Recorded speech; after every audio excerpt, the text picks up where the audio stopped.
People Who Long to Be Rich. Letters by John Newton. An inordinate desire and attachment to the things of this present world is a prevailing cause of a spiritual declension.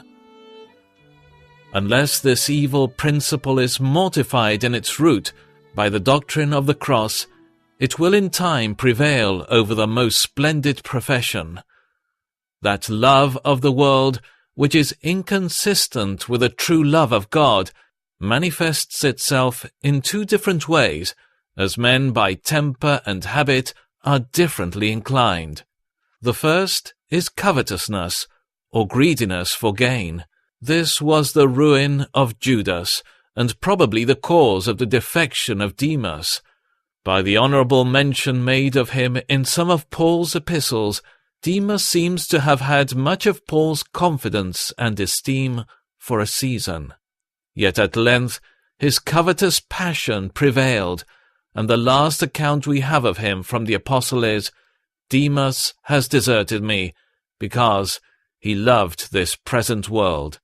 2 Timothy 4:10.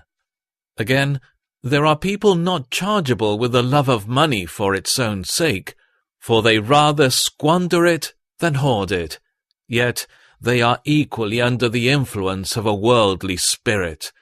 They manifest their worldly hearts by an expensive taste in the articles of dress, furniture, and feasting, which are always unsuitable to a Christian profession. It is not easy to exactly mark out the precise line of Christian conduct in these respects, which befits the different situations in which the providence of God has placed us, nor is it necessary to those who are poor in spirit and upright in heart. A simple desire of pleasing God and adorning the gospel will solve most cases of how a believer should spend his money, which occupy little and trifling minds.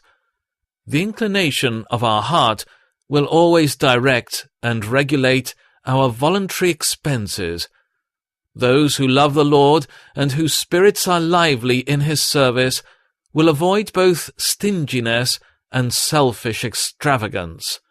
They will rather lean to the frugal side in how they spend their money on themselves, that they may be better able to promote God's cause and to relieve the necessities of his people.